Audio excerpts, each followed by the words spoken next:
자, 오늘 첫 번째 내용은요, 아크부대 파병관 초간부가 현지에서 안 좋은 선택을 했다라는 내용인데요. 이 친구는 이제 부중대장이고요. 소위입니다. 소위. 학군단으로 2023년 소위로 임관을 해서 부중대장 임무 수행 중에 이제 현지에서 이렇게 안 좋은 선택을 했고요. 해당 부모님께서는 지금 바로 현장으로 출발하셨고 변호사를 대동해서 가셨다고 합니다. 일단은 이게 조사가 돼야 되고 어떠한 문제가 있었는지, 부대에 문제가 있던 것인지 아니면은 개인적인 문제가 있던 것인지, 개인적인 문제와 부대적인 문제 복합적인 게 둘 다 있겠죠. 단순하게 개인적인 문제로만 그랬다기보다는 분명히 부대 내에서도 어떠한 따돌림이 있을 수도 있고, 아니면 임무 수행에 본인이 부담을 느꼈을 수도 있고, 아니면 본인이 생각했던 군대와 너무 다른 걸 느끼면서 많이 힘들어했을 수도 있고, 말하는 여러 가지가 있죠. 단정 지을 수가 없습니다만, 일단은 제가 부모님께나 이런 일들이 발견하게 되면 여러분들께 꼭 해드리고 싶은 말은, 절대 안타깝지만 대한민국 군을 믿으면 안 됩니다. 이거는 제가 수많은 이 사망 사건, 수많은 이제 군의 어머님들과 유족들을 만나지 않습니까? 제가 정말 수많은 사건을 봤지만 절대로 여러분들이 군이 원하는 대로 장례를 치른다거나 군이 시키는 대로 흘러가시면 절대 안 됩니다. 이거는 그냥 제가 반드시 말씀드리는 게, 무조건 후회합니다. 무조건 후회를 하기 때문에 무조건 군을 믿으시면 안 되고, 일단 무조건 의심부터 하시고, 군인들 생각에는 와, 어떻게 그렇게 말할 수가 있냐, 김상호 너 미친놈이냐 빨갱이냐, 어떻게 군대를 안 믿으라고 하냐, 그렇게 얘기하냐, 너 조장하지 마라, 선동하지 마라, 이렇게 얘기하실 수 있겠지만, 군인 여러분들도 본인 자제가 군에서 사망하게 되면은 과연 군을 믿고 순순히 할 수 있는 사람이 누가 있는지, 몇이나 있는지 한번 우리 고민 한번 해봅시다. 옛날에 김척 장군이라는 그 장군도 자신의 아들이 사고가 발생하자 장군이라는 사람도 의문을 제기하고 장례를 치르지 않은 그런 사건이 발생했었죠. 장군도 못 믿는 군대인데, 평생을 군 생활했던 장군도 자신의 아들의 사망에는 의심을 갖고 그걸 못 믿는 것이 군대인 곳인데, 민간인 부모들이 군을 잘 모르는 분들이 단순하게 군을 믿어서 장례를 빨리빨리 치르고 빨리빨리 흘러가는 것이 올바른 행동이냐, 저는 절대로 그렇게 생각하지 않고요. 무조건 변호사나 무조건 법적인 도움을 받을 수 있는 분들한테 무조건 연락을 하고, 물론 이성을 찾기가 어렵죠. 자식을 세상에 떠나간 부모들 중에서 누가 이성을 차리겠습니다만, 일단은 군이 이제 원하는 대로 흘러가면 안 되고요. 장례를 치르면 안 됩니다. 장례를 절대 치르시면 안 되고, 일단 뭐든지 스탑을 거셔야 됩니다. 스탑. 잠시만요. 무조건 스탑을 걸면서 계속 그 법적인 변호인이나 그런 우리 편이 돼줄 수 있는 외부인을 한 명 꼭 모시고 가야 됩니다. 그게 변호사가 됐든 뭐가 됐든 상당히 중요합니다. 초반이 되게 중요해요. 나중 군대는요, 이게 시간이 지나면 길어질수록 유가족한테 엄청 불리하거든요.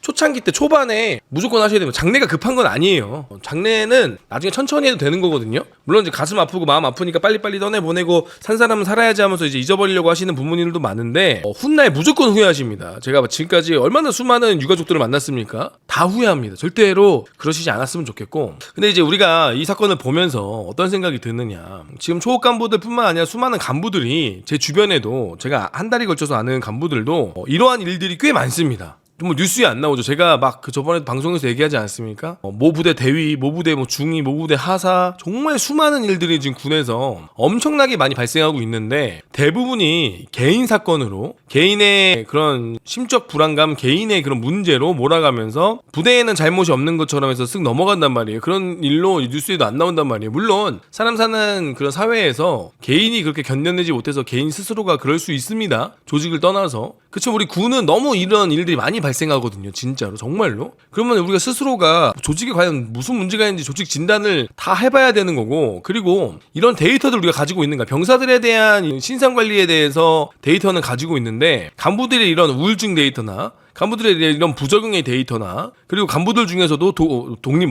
홀로 육아, 아이를 혼자 키우는 엄마 아빠들이나 그 스트레스 엄청 많이 받습니다. 그러한 간부들에 대한 그런 우리 데이터는 가지고 있는가? 그건 아마 없을 겁니다. 그런 점들이 좀 너무 아쉬운 점도 있고, 이 친구가 제가 어떻게 군생활을 했는지 알아보니 참 착하고 임무 수행에 딱히 문제가 없던 친구였다, 참 괜찮은 친구였다, 착한 친구였다 라고 이렇게 이야기를 하더라고요.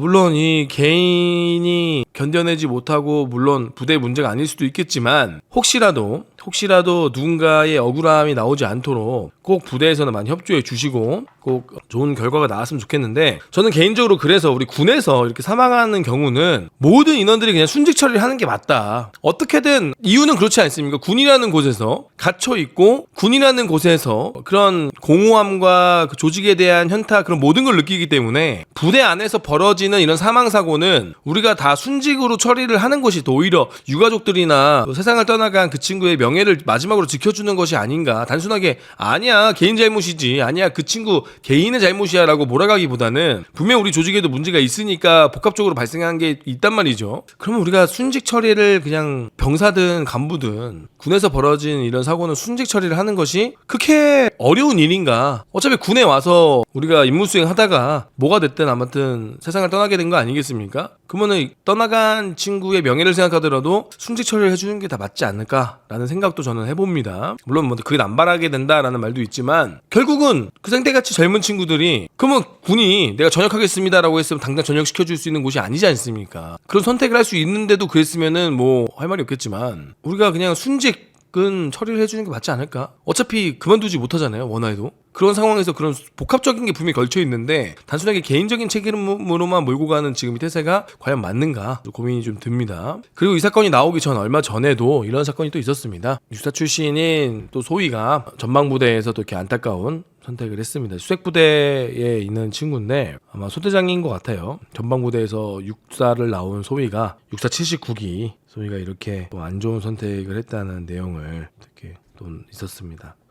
자, 우리가 그 육사의 친구들도 참 부담감이 매우 큽니다. 우리 군에서 육사를 바라보는 그 눈빛, 육군사관학교 나왔다고 얼마나 잘하는지 한번 보자라는 그런 육사에 대한 부담감이 상당히 커요, 사실은. 물론 그만큼 그 왕관의 무게를 견뎌낼 수 있는 사관생도를 길러내는 것이 육군사관학교가 맞지만 육사에 대한 기대감이 야전에서 솔직히 없는 건 아닙니다. 그러다 보니까 개인적으로 부담감을 갖기도 하고 육사 생도들이 지금 소위들이 가장 부담을 많이 느끼는 것이 바로 의무복무 10년이라고 해요. 의무복무 10년. 과거에는 당연히 임관을 하면 장교로 생활하고 평생 군생활을 해야지라는 생각도 했지만 요즘 친구들은 생각이 많이 바뀌기도 했고 특히나 뭐 저의 영향도 있을 겁니다. 저 같은 유튜버들이 군대 뭐 오래 하면 안 좋다, 뭐 별로다라고 얘기하니까 대부분 이제 5년차 전역을 꿈꾸는 친구들이 많이 생겼죠. 그러다 보니까 육사 생도들의 이 10년이라는 의무복무라는 이것은 상당한 부담감으로 다가온다고 합니다. 그래서 5년차 전역이 경쟁률이 높고 오히려 장군을 다는 것보다 5년차 전역하는 게 더 힘든 이런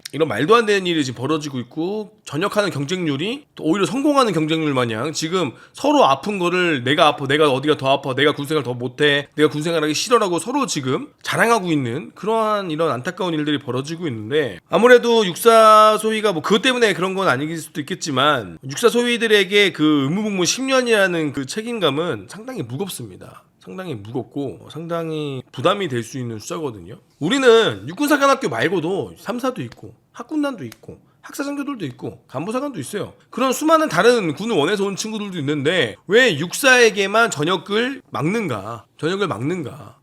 미국의 웨스트포인트 같은 경우는 5년차 전역이 자유롭습니다. 5년 뒤에는 누구든지 자유롭게 전역할 수 있어요. 왜? 웨스트포인트를 나온 인원들이 사회에 나가서 훌륭한 사회인이 되라. 그러한 마인드로 웨스트포인트는 아주 자유롭게 풀어줍니다. 5년 뒤에는 나가서 너네가 훌륭한 사회인이 되면 우리 웨스트포인트를 빛내는 거야. 그게 바로 장교 출신이라는 걸 빛내는 거기 때문에 나가라 라고 자유롭게 풀어주지만 우리 대한민국 육군사관학교는 5년차 전역을 하려고 하면 다리를 절고 들어간다던가 너 왜 전역하려고 그래? 면접을 본다던가 그러한 일들이 지금 벌어지고 있는 거죠. 물론 생도생활이 잘 맞았는데 알고 봤더니 임관하고 봤더니 군생활이 몸에 안 맞을 수도 있습니다. 하지만 그런 친구들에게 의무복무 10년이라는 것은 상당히 부담이 되죠. 상당히 부담이 됩니다. 특히나 요즘 같은 시대에 이제 군에 오래 있으면 집 한 채도 못한다, 군인보다 밖에 나가는 게 돈도 더 잘 벌고 더 잘 사는데 이런 앞으로의 미래에 대한 나는 결혼은 할 수 있을까? 요즘 사람도 결혼도 못하는데 막 전방 가고 고생하고 과연 가능할까? 이런 불안감과 이러한 비교하는 것을 많이 느끼는 세대들은 지금 육군사관학교의 이런 행태가 많이 부담이 될 수 있죠. 많이 부담이 될 수 있습니다. 거기다가 또 들리는 소문에 의하면 들리는 소문입니다. 확실하진 않습니다. 소문입니다. 생도들이 나가도 퇴교해도 상관없다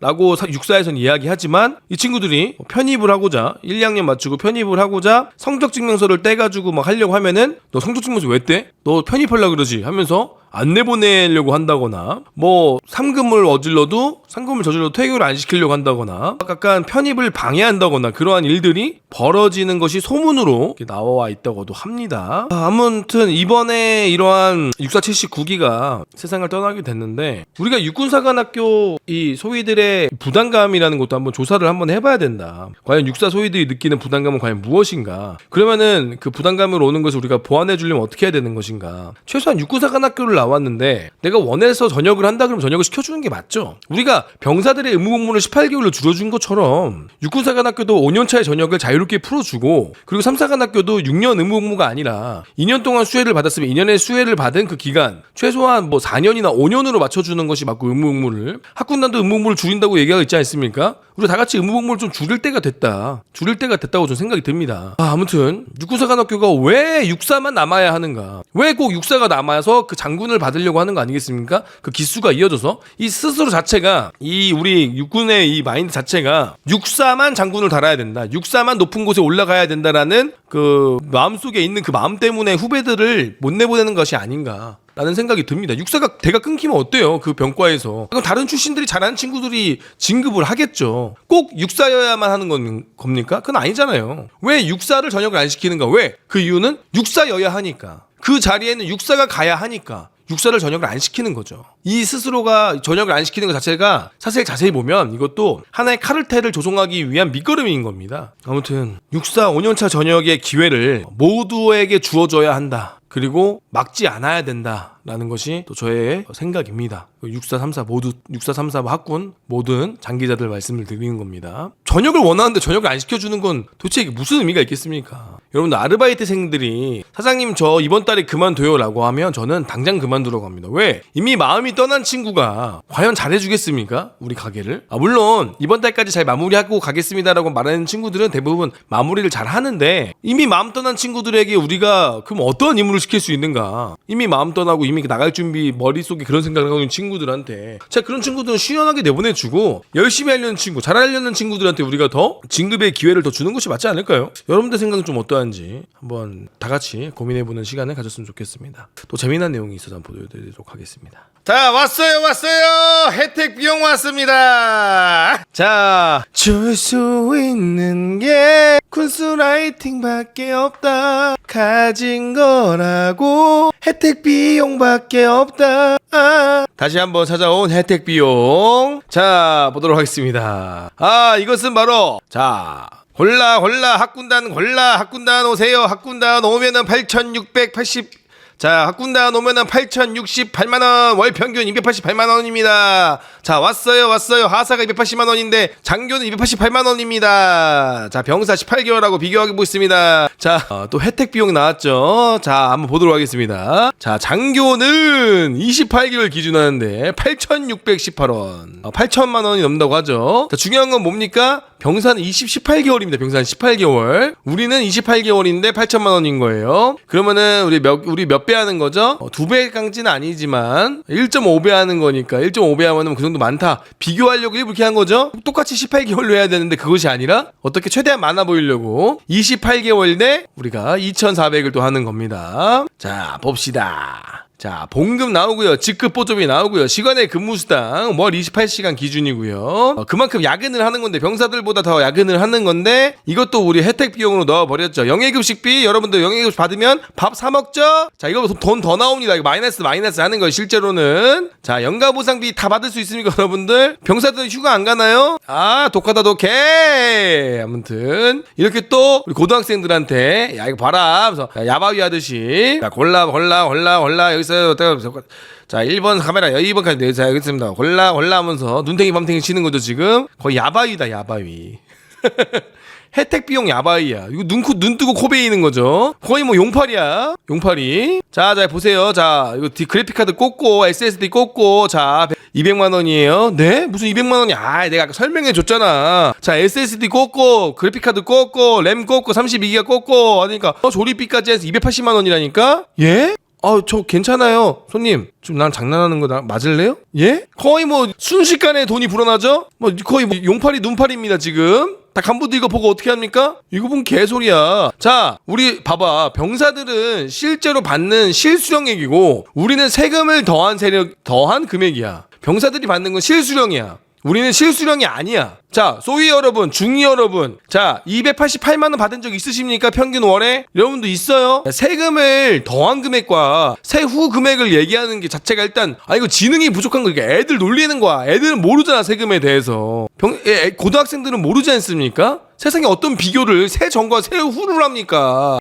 병사들은 받는 거고 연가보상비가 238만 원이야? 그러면은 28개월 동안 밖에도 안 나가고 사는 거와 18개월 동안 널널하게 생활하고 초과 근무 안 하고 간간히 휴가도 나가고 하는 거는 뭐 어떤 거 할래라고 똑같은 거잖아요. 거의 지금 야바위다, 야바위 수준을 하고 있다. 아무튼 그 다음에 국내 대학원 진학 시 학비를 지원하겠다. 이거는 대학원 지원하면 학비를 지원해주는 것도 있겠지만 할인해준단 말이에요. 할인. 위탁교육이 선발돼야 되는 거죠. 기회는 제공되죠. 아니, 기회는 무궁무진합니다. 군대에서도 의대를 갈 수 있어요. 그러면 장기복무자에 대한 자기개발전, 의대를 보낼 수 있다라고 써놓지 왜? 누구나 다 가는 것처럼, 누구나 다 장교로 가면은 허준될 것처럼, 의사 될 것처럼 얘기해놓지 왜? 그리고 외국어 교육 기회를 부여한다. 뭐 기회 부여되는 건 많죠. 너무너무 많아요. 근데 뭐 이런 거 뭐 그랬다 쳐. 근데 사실 이건 좀 너무한 거 아닌가? 이게 봉급 때 가지고 다 아는데 이러면 안 됩니다. 눈 뜨고 코 베이는 거지. 누가 소위 중이들 중에 288만 원 받는 사람 있어? 월 평균?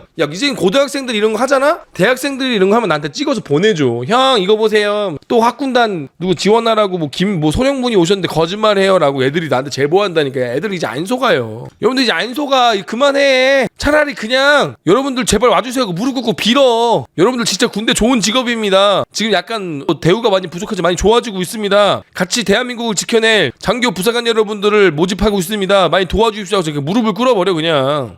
자, 그게 낫지. 거짓말하는 거 안 되지. 이렇게 거짓말하면 안 되지. 이게 뭐야? 애들 바보병신도 아니고 새 전이랑 새 후를 비교하고 18개월이랑 28개월을 저거를 밸런스라고 맞다고 비교하는 거. 아이고 세상에. 비교는 최소한 공정한 상태에서 비교를 해야지. 누구는 새 전이고 누구는 새 후고 누구는 28개월이고 누구는 18개월이고 누구는 받았다 뺏기는 거고 누구는 순수하게 받는 거고. 그렇게 비교하면서 아이고 세상에 이 사람들아. 누구는 최고로 많이 받는 걸로 하고 누구는 2등병부터 병장까지 다 더하고 답답합니다. 아무튼 혜택 비용 신버전인데 신버전 2024년에도 혜택 비용은 계속됩니다.